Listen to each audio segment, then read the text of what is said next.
Okay, so in this session we're going to talk about one of New Zealand's most special activities, the Siberia Experience. Welcome back, Lily. Thank you. And welcome to the screen for the first time, Sophie Brooks, who's Trade Marketing Executive at Tourism New Zealand. So thanks for joining, Sophie. Hiya, thank you. Okay, so we're going to talk about Siberia Experience. What exactly is it, and why is it called the Siberia Experience? Sophie, I'm going to come to you first for that one, please. Yeah, so in a few moments' time, you will get a real visual of what it looks like. But just in a nutshell, it pulls together three very quintessentially New Zealand activities. So you'll have a scenic flight, a self-guided walk, and a jet boat. And the whole experience in itself will take about half a day, so 4 to 5 hours, where you really kind of experience different landscapes with glaciers, river walking through a native forest. So you'll start in Makaroa, which is about an hour's drive out of Wanaka. So you'll be guided from there to Mount Aspiring National Park, and then you'll just have kind of free reign to explore, and then you'll be taken on your scenic flight, your 3-hour hike, and then a 30-minute jet boat experience. Fantastic. And if I'm not wrong, I think I just heard one of the answers to the competition questions, which you can find in the polls tab. Sorry, listening sharp. As we go. Okay, so we do have a virtual fam to show you today in this session as well. But just before we move on to that, Lily, what client attributes or interests should agents be looking out for in their customers for who they're going to pair to this experience? Yeah, good question. I think what makes this product a little bit different is that it's off the beaten track compared to other experiences that you can have in New Zealand. So it does lend itself really nicely to clients who are maybe a bit more adventurous and really kind of relish in spending time out in nature. But when I say adventurous, don't panic. I don't mean it's only for people who are into adrenaline or hardcore hiking. Some people do make the mistake of thinking that you can only really enjoy New Zealand if you are really into those thrills or, that really hardcore hiking. But the reality is many of our outdoor activities are a lot more accessible than probably you would think. And I'm not particularly adventurous when it comes to my activity choices. I don't want to be scaling mountains or doing anything too crazy like that. But this Siberia experience is definitely something that I would 100% add to any kind of itinerary in New Zealand. And I think it's a really great example of getting out the beaten track, spending that time in nature, but having it be a little bit more accessible. So it is great for people who want to do something slightly different than what their friends who have visited New Zealand have done. That seems to be a bit more of a common trend in travellers these days as well. They don't necessarily want to have the itinerary that looks the same as all their friends that have been to New Zealand. So this is a really unique experience that they can add. Great, that's good to know. Okay, thank you. So let's take a look at the virtual fam now. And agents, if you have any questions about Siberia Experience, please do pop them in the chat. As with the last session, we'll be taking your questions today as well as my own. So let's see what it looks like.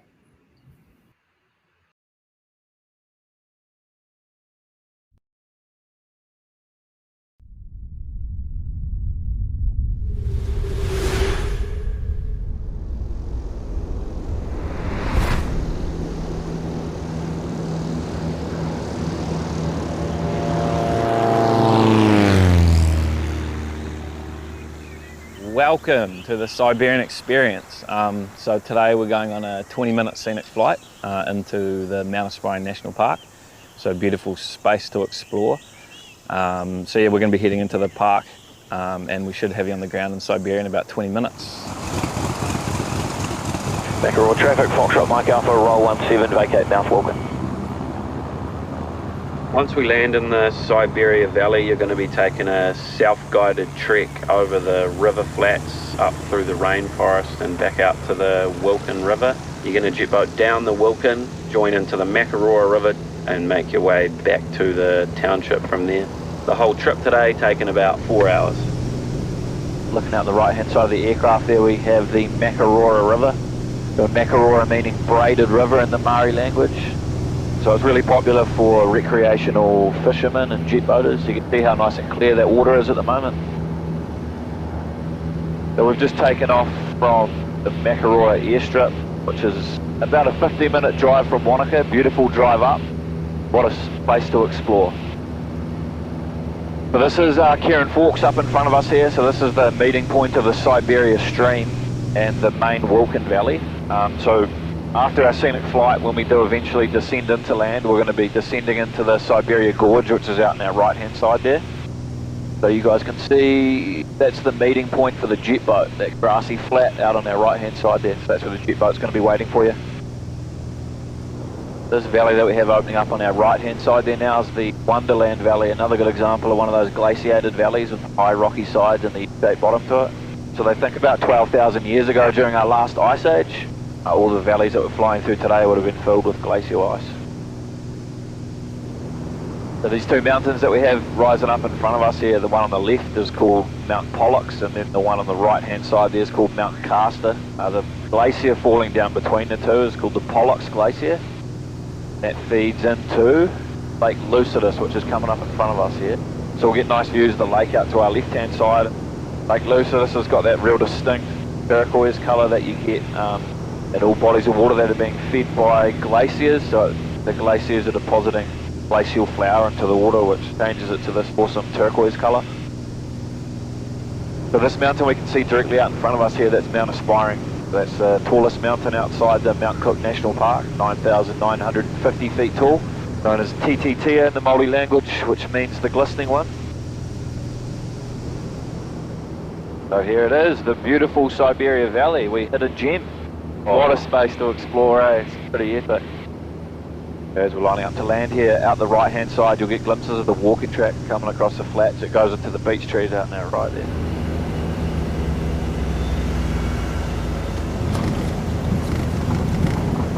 Welcome to Siberia.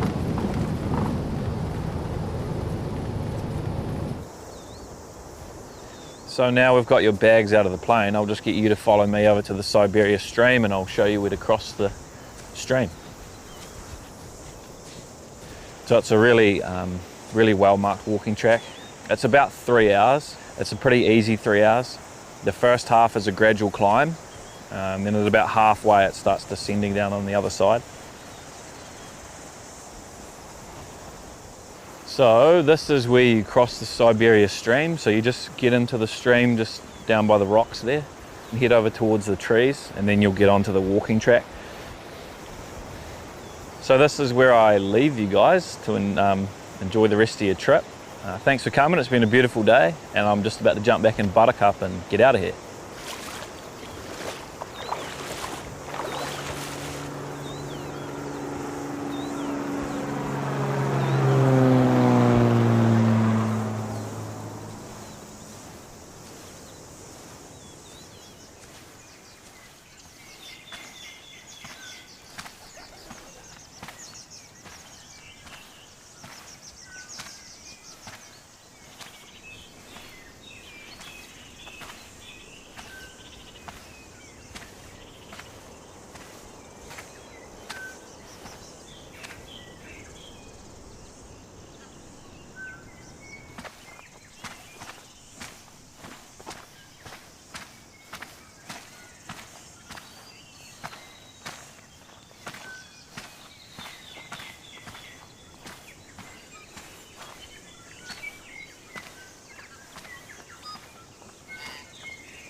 How we going?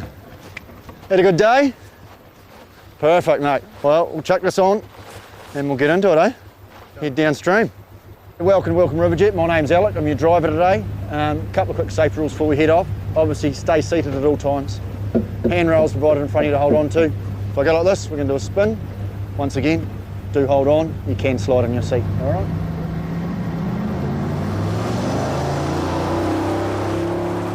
You guys, so we're heading back downstream on the Welcome River. As you can see, we're really out here in the wilderness. Everything is pretty untouched.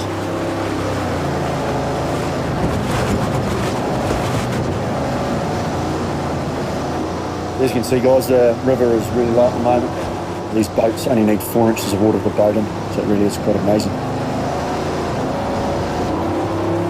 As far as wildlife up here goes, there's still a few red deer floating around in the bush, and right up in the snow and the rocks on the tops there is chamois or chamois type of mountain goat.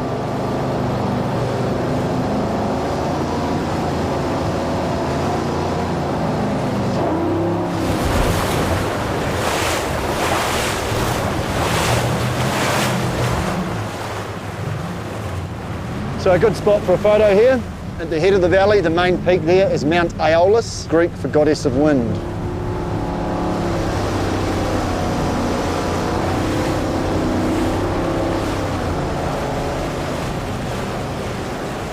Right here where we're sitting now is the confluence. So this is where the two rivers meet.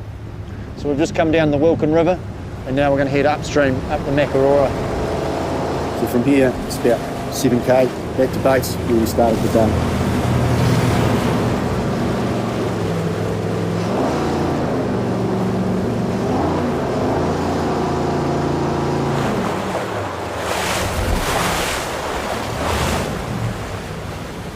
That was that. Thanks for coming with us today. Hope you enjoyed your trip. We look forward to seeing you here. Come down into our epic space here and have a great old day. Cheers, guys.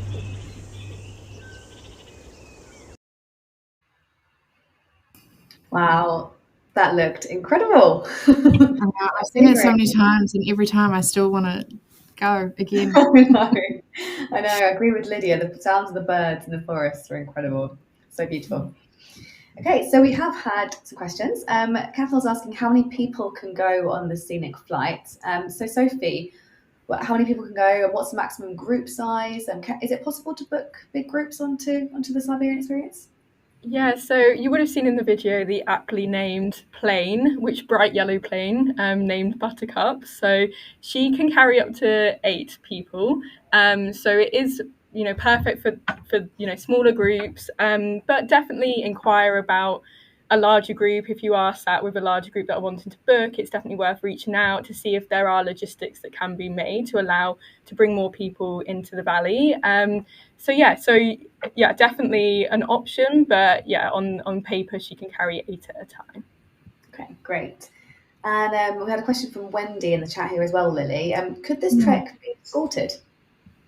Could what? Sorry, say it again. Is it possible for the trek to be escorted? The trail? Not for this particular experience. It's all self-guided, but there are definitely other options where you can have guides come along with you. But for this one, it is self-guided. Okay, great. No problem. Is there a minimum age, Lily, that children need to be to go on the trip? Yeah, so actually there's no minimum age for the Siberia Experience. So you can actually take your infant with you. So they just sit on your lap on the plane and on the jet boat as well. And they do have baby and infant life jackets provided on the jet boat too.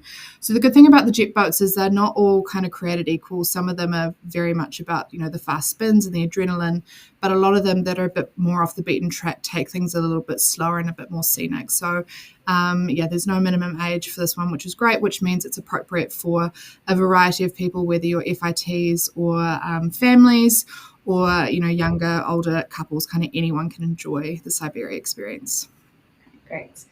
Claire's actually mentioned age in the chat as well. Is there an age limit? I assume you're probably talking about children there, Claire, but is there an upper age limit? No. So any age is possible. Okay. And I think as long as you're comfortable with the walking, anyone can enjoy this experience. Amazing. There's so much love for this experience in the chat already. I love it. Okay, so Sophie, coming back to you, as with the previous session, we always ask about inclusive travel and mobility. Is the Siberia Experience suitable for those with limited mobility? I know there's walking involved, but exactly how grueling is it?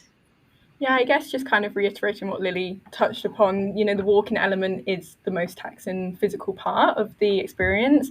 And to have that moderate level of fitness, you've just got to be able to I guess, continuously walk, and it is that kind of uphill, downhill terrain. But there's plenty of spots along the way to kind of get that picture perfect moment, take a rest, have a snack. So it is really accessible. But if there is a nervousness or limited mobility from any clients, there are other options within the area. So you can do the scenic flight alone. So that'd be a great way to experience the valley and the landscape without having to actually touch down and get out and experience it that way. And then back in Wanaka, there's boat cruises and different ways to kind of experience, on the fringes of the national park. So really, you haven't fully made it to that remoteness, but you've still got that experience. So yeah, there's kind of multiple options, but I guess it's just, evaluating it for yourself or your clients and seeing what they're comfortable with. Okay, great, thank you. Had a very specific question from John here. I don't know if you know the answer to this one, Sophie, but I'll ask you just in case. Do you know what the height of the climb is at the start? Ooh, I don't know from the top of my head. Do you know, Lily? No, I don't know what the height is. All I know is that it's a gradual incline. I wish I knew that. We can we can look it up and put it back in the chat later today. Yeah, absolutely. Okay. But I don't think it's like a particularly you're not scaling one of the tallest mountains in New Zealand. It's definitely quite a manageable gentle incline, but I just don't know the exact. And I think it's the first element that has the incline, and then the second and third part you kind of make your way down to the river valley, so it does become nicer, so you can exert your energy at the beginning. Mm-hmm. Great, no problem. John will pop the answer in the chat for you later today. Lily, asking about price now.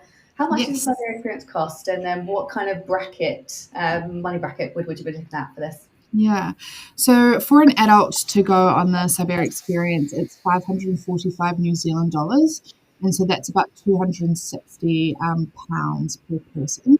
I personally think this is a really great value for this product because it's a combo experience that includes the scenic flight, the walk in a remote area, and a jet boat. And these are three really quintessential experiences that I think should be added into kind of any New Zealand itinerary. And to be able to also do them off the beaten track and a little bit different to everyone else, I think that also increases the value of it.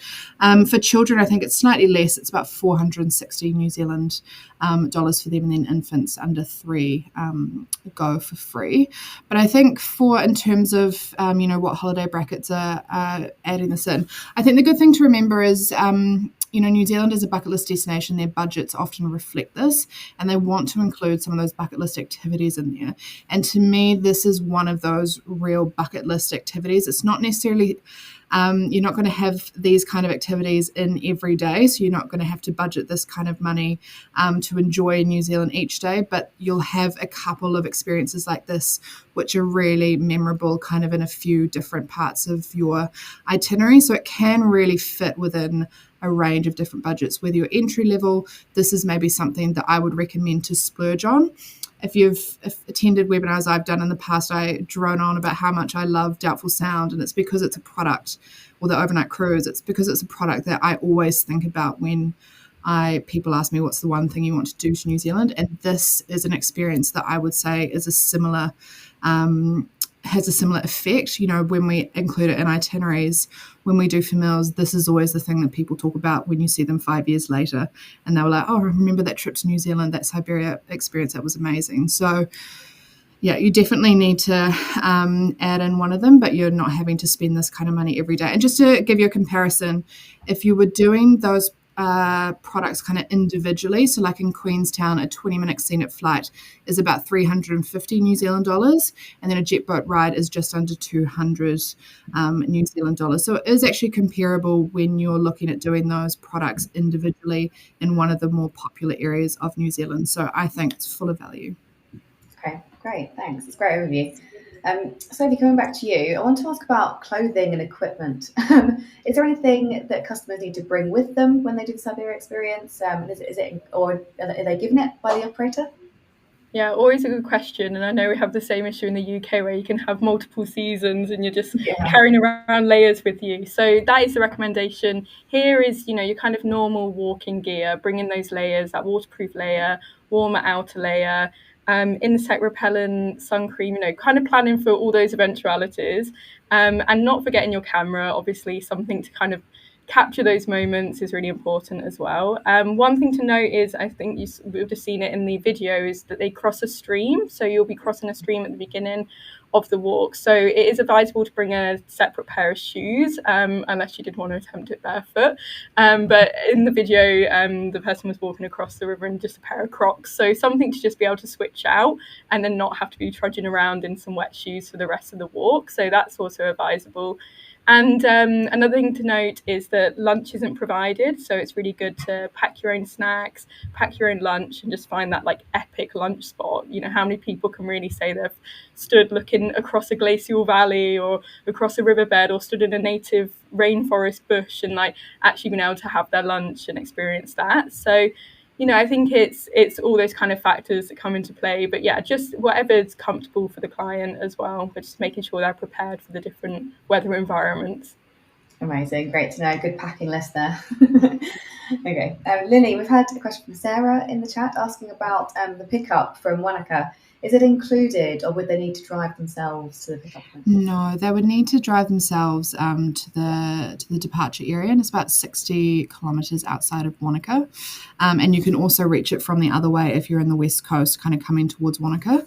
But you do need to organise transfer there yourself. I mean, you could, if you're not self-driving, you can organise independent transfers, but they'll be separate from this experience. Okay, great. And then same with you, Lily, to talk about time of year. Jacqueline's asked, Yep. does the experience run throughout the year? Or if yes, what would you say the best time of year to do the experience is? Yeah, so it doesn't run all throughout the year. So they actually close down towards the end of April until the 1st of October.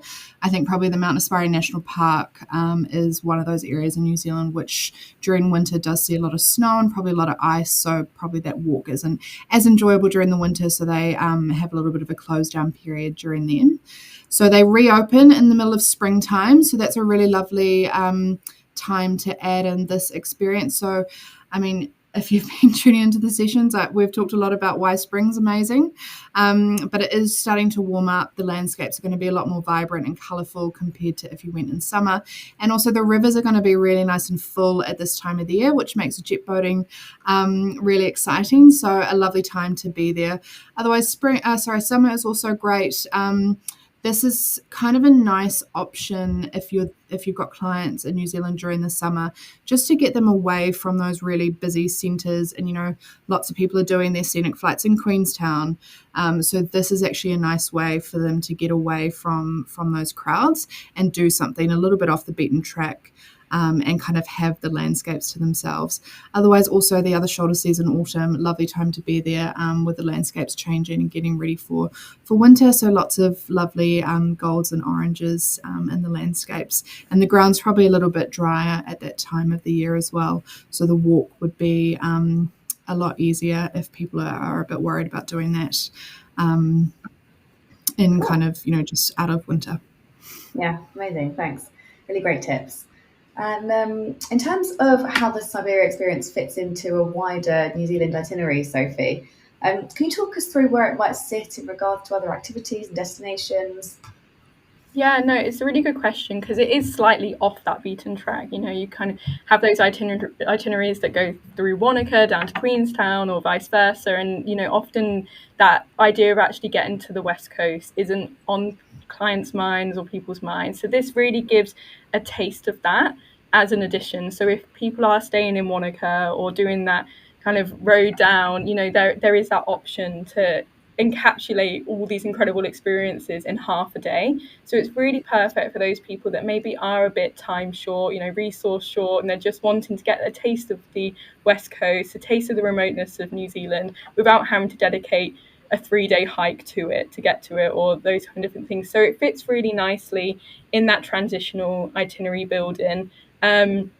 And just adds that wow factor to it completely. You know, I mean, I myself did a day trip up to Wanaka from Queenstown. I was really I had loads of time constraints, and yeah, if this had been open at the time, I was actually visiting during winter, so it wasn't available. But it would have just been a great way to really tick that box of being like getting out, going off the beaten track, and experience something beyond, Wanaka itself has some incredible hikes, but really being able to actually step into the national park and experience it. So it's really perfect for kind of encapsulating all of that. It's a great add-on without having to dedicate too much time.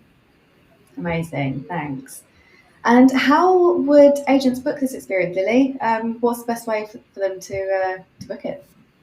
Yeah, it's a well-established product in New Zealand, so all tour operators or DMCs that work in the UK market will be able to help you book that product. So we've got First Class Holidays and Anscrow tomorrow doing sessions on their own itineraries and kind of working with them. So companies like that will be the easiest way to get Siberia into your client's itinerary.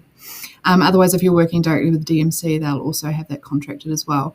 But just one of my top tips if you are building kind of your itinerary yourself and not using kind of a pre-made one, is I would always recommend trying to build in an experience like this at the beginning of your trip. Obviously, New Zealand's weather can be a bit changeable, and so if you build it into the first day and you've got a few days in that region, if there is any disruption due to weather, New Zealand companies are used to dealing with that, and they will try their best to either move it to another day that you can do it, so you don't miss out on the experience. That's my kind of top tip if you're kind of building the itinerary yourself. Amazing. Thank you. And then if agents are going to start marketing this to their customers, Sophie, as a trade marketing exec, what would be your top tips for marketing the experience in terms of time of year, imagery, videos, channels? Just give us an overview of what you'd recommend. Yeah, I feel like the chat kind of speaks to what I will say, because you could just see the reaction of people when you're watching the video. We can sit here and describe it and be like, there's a glacial valley, there's a river walk, there's a jet boat experience, but until you can really actually see how incredible the landscape is and just how unique the whole experience in itself is, it's impossible to kind of sit and describe. So definitely, image led, video led, the more you can kind of show, the most people can picture themselves in that environment and be able to do it. And if there is a nervousness as well, being really able to explain step by step what will happen throughout those 4 to 5 hours. Yes, it is a 3-hour self-guided hike, but really, really simple to guide yourself around. You follow in the track and you just get down to the river valley. So I think, it is that kind of crazy experience that you think, no way could this ever all be put together and it could be this simple. So I think just reiterating that to clients and just giving them that confidence in booking and knowing that it's just going to be an incredible half-day experience for themselves. Amazing, thanks. Jacqueline's asking if that virtual fan video is available for agents to use in their marketing. Is that something that you'd be able to share with them? Yeah, so the video is available on our website, traveltrade.newzealand.com. Absolutely, you can share that with your clients. It was created for travel sellers, so there'll be a bit of that language that's maybe more applicable to you. But of course, we're happy for you guys to share that on your channels if you think that's the best way to get it across your clients, for sure. Amazing, thank you. That's 11:30, so I'm afraid that's all we've got time for today. Any final tips or advice or words from you, Lily and Sophie? All good? I think I've covered all my main points, but a great one to add. Amazing. All right, well, we'll leave it there. Thank you to everyone who's tuned in and asked questions and shared all your enthusiasm for the Siberia experience in the chat. Don't forget to answer the question in the polls tab for the chance to win the daily prize and the grand prize of the flights and the camper van hire. We do ask you to come back at 3:00 today for our virtual hacker. We're very excited about that one. Don't miss out on that. And thank you, Sophie and Lily, for sharing your insights today. It's been really interesting. Thanks, Maddie. Thank and you. We'll see you back here at 3:00 this afternoon. Have a great day, everyone. Bye. Bye-bye.